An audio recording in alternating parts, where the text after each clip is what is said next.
93 ہیں ان کی نمائندہ خواتین بھی نہیں، اقلیتیں بھی نہیں، اور یہ ووٹ جو ہے جو زیادہ میرے خیال امپورٹنٹ ہے اور آپ کی نظر ضرور اس پر ہوگی، وہ آنے والے ایک تو سینٹ کے یہ جو غالباً 5 یا 7 نشستوں پر ہے اس میں بھی امپورٹنٹ ہوگا. اس سے زیادہ اہم جو صدارتی الیکشن ہے جس میں تناسب کے اعتبار سے جو ہے وہ ووٹ پڑیں گے اور کافی کلوز ہیں جہاں تک میں آبزرو کر پایا ہوں، یعنی اتنا آسان نہیں ہوگا کیونکہ بلوچستان اسمبلی کے جتنے ارکان ہیں وہی برابر ہوں گے پنجاب، کے پی اور سندھ کے، اگر میں غلط نہیں کہہ رہا ہوں. تو شاید ایک، اور یہ غالباً ایسا لگتا ہے کہ بہت ویل پلان طریقے سے ہوا ہے، یہ کوئی اوور نائٹ فیصلہ نہیں ہے، کوئی بھول چوک سے نہیں ہوا ہے، اس میں تمام اسٹیک ہولڈر کی مرضی و منشا شامل ہے. ایسا ہی ہے صاحب صاحب؟ جی بالکل ایسا ہی ہے جی. یہ ایک بڑی گنونی سازش ہوئی ہے جی، اور اس میں ایک تیر سے 3 شکار کیے گئے ہیں جی.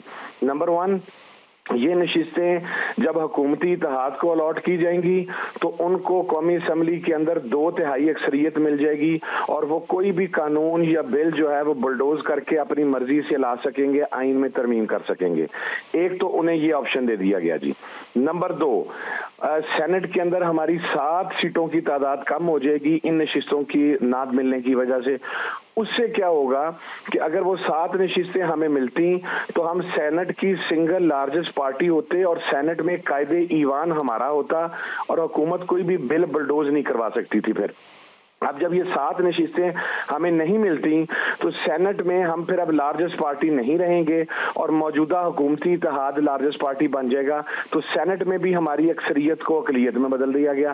اور تیسرا آپ نے بجا فرمایا کہ جو صدارتی انتخاب ہے وہ اتنی کلوز کال ہے اس وقت، اگر یہ مخصوص نشستیں ہمیں ملتی ہیں کہ وہ پلڑا کسی بھی سائڈ کے اوپر پلٹ سکتا ہے.